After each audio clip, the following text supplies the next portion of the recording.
We call to order the meeting of the San Ramon Planning Commission for Tuesday, May 21, 2024. Could we have a roll call, please? Commissioner Ahmed's absent. Commissioner Alpert, Here. Commissioner Curtis, Present. Vice Chair Kuznick, I'm here. and Chair Wallace. I'm here. Thank you. Ms. Chamberlain, why don't you lead us to the Pledge of Allegiance?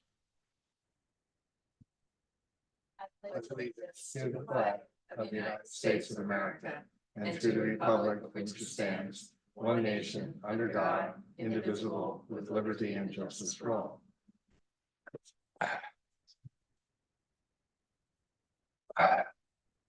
Thank you. We now are on item 4 of tonight's program. Excuse me, item 3, public comments or written communications. These pertain to matters that are not on the agenda for tonight. First of all, do we have any written communications? No, Do we have any speaker cards? no, Do we have in all the audience there, all 2 people? Do we have any desire to come up and talk to us? I don't see any heads shaking up and down. I see sideways. Okay, we'll close public comment, item number 3. Item number 4, additions and revisions, we have none. Item number 5, the consent calendar. We have 2 items. The first is the minutes of our meeting from April 16th, and the second is the draft CIP, as otherwise known as Capital Improvement Program for the years 2024 through 2029 for the purpose of general plan conformance, as opposed to comments about whether we like what we're doing. So as it is on the consent calendar, we have any motions to approve both items. I'll go ahead and move adoption and approval of items 5.1 and 5.2 of the consent calendar. I'll go ahead and second those. Okay, the motion to approve consent calendar items 5.1 and 5.2 has been made and seconded. We have a roll call through the electric. Okay, we're there.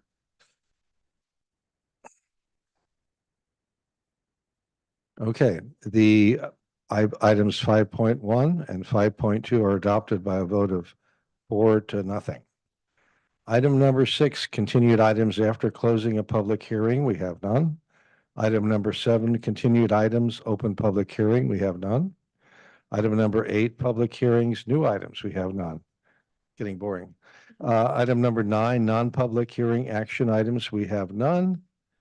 Item 10, study session, commissioner liaison reports, matters of interest and public and commissioner comments. Do we have any of those items? Yes. Mr. Kuznick, you're on. So I am the liaison to the Parks and Community Services Commission. And I participated in their meeting out at the San Catano proposed park, which most people know as the Woodlot. And because of the evolution of City Walk, there is funding that is being set aside for the obligation to create infrastructure at the Woodlot. And so the Parks Commission took a field trip and walked around the property and had a discussion about the potential, what it represents, what the neighborhood is like, and so forth and so on. It was a publicly agendized meeting.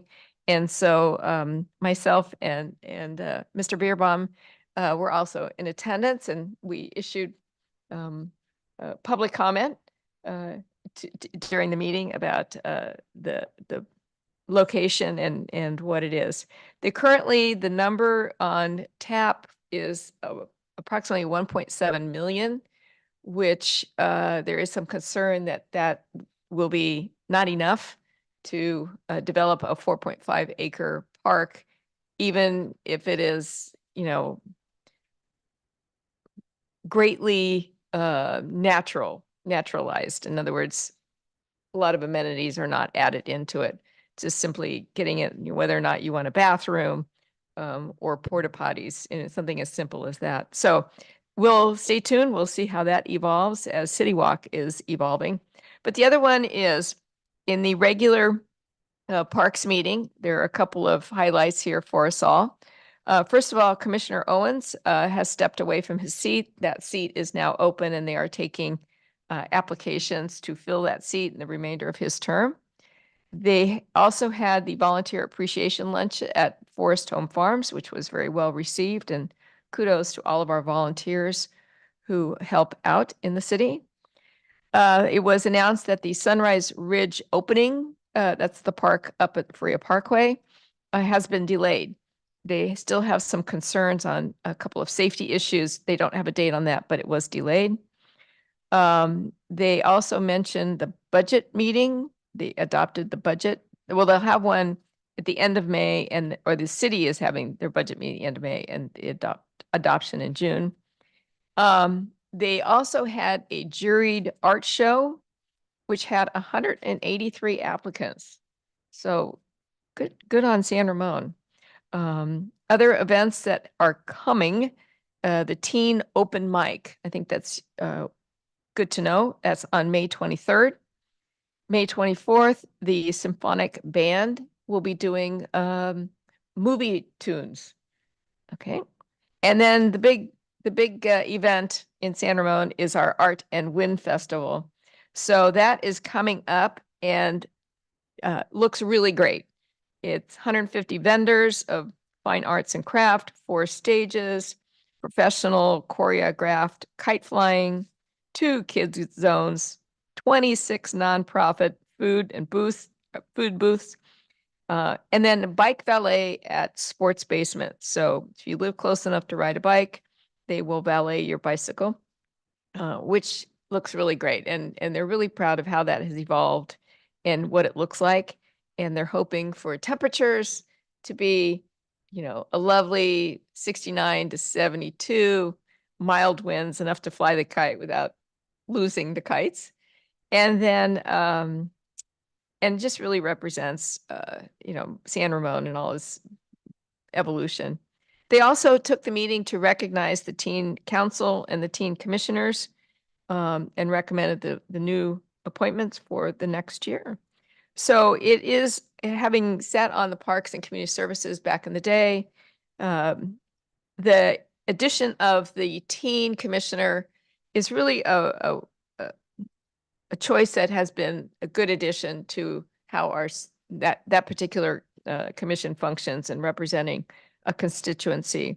So kudos to those young people as they finish up their senior year and they are headed off to college. So those are the Parks and Community Service summary. So questions? Okay, so hope to see everybody at the Art and Wind Festival. Trying to see if I can get my grandkids to come. It's a 3-day weekend. Sunday and Monday. Sunday, and Monday. Yeah. The helicopter will be landing. Last Thursday, I attended the Chamber of Commerce's ribbon cutting for Escapology over at City Center. Y'all recall we actually gave a minor use permit. The owner of the company recognized me and he wanted to thank the Planning Commission and the city for helping him come online. They had a couple of rooms open to tour and it looks exactly as I recall it was going to be. So it was a really nice facility. And Commissioner Chair Wallace, there is no Star Trek room. And he said that if Sunset would have allowed him to have 8 rooms rather than 7, he might have gotten Star Trek, but no Star Trek. So, but it's very well done and it looks very nice and it's open for business. So, and I'm sure that if you ever wanted to come take a look at it, they would be happy to show it, but it was kind of fun to see the fruits of our labor in real life. Okay, last night, it was last night, 4:00. I attended the Open Space Advisory Committee meeting. They're going to attempt to do 3 hikes this fall instead of 2 because the April one was canceled due to the rainstorm. We being the Open Space Advisory Committee, is having a booth outside Community Center for the Art and Winds Festival. And I got the first shift. So I'll be there Sunday morning at 11. Hopefully I'll be done by 1 so I can sample some of the food and beverages. But please drop by as Commissioner Kuznick suggested. I went on Thursday. I did not get to go to the Escapeology and, lobby for Star Trek, but I did go over to BR 2600 because Sunset was putting on a display for their updated versions of the orchards, AKA Chevron Park. The one thing that was most interesting was they had a little more detailed plan for the site plan showing where the items would be going. But other than that, I think we've pretty much seen everything they saw. I have one announcement, which is that on May 8th, a preliminary housing application was filed for the property at 18 Crow Canyon Court. For those of you who don't carry around these addresses in your head, that's the Center Point building that Commissioner Marks always thought should be a housing opportunity site. And he prevailed upon us to make it one. And lo and behold, there's an application to do so. It's 54 for sale, 3-bedroom, 2-bath units on the property, 8 of which will be affordable. So I would think that we would be seeing that sometime this year at some point. Other than that, that's all the reports I have. And now staff report will tell us what we're planning on doing the next 2 meetings. Or one, as the case may be. Well, we're June 4th. We actually are planning to cancel that meeting. Okay. For the 18th, we anticipate bringing back Avalon Bay, which is Bishop Branch 3A site, the apartment project. And then we also have a concept review for Bishop Branch 11 for a housing project. Okay. Just the record, I will not be here on June 18th. I will be on a boat on a river in France. I'm sorry, I'm going to miss all those 2 things. I am really, really curious about BR 11. But I will not be here. Also, I don't know, are you planning on having a meeting on July 2nd? No, okay, I see a head shaking left and right. Okay, good. Okay, well then I would be coming back from Europe late that night and I would not be able to make it, but since you're accommodating my schedule, we're not having a meeting. Thank you. Okay, do you have any other comments from staff or for the commission? Just one more comment. I just want to make sure the other 3 commissioners will be here, as I believe Commissioner Ahmed is not going to be here on June 18th. All 3? Perfect. Okay, you have your quorum. Okay, good. If something changes, please let me know as soon as possible so we can make adjustments to the schedule then. Okay. Thanks. Okay, if nobody else has any other comments.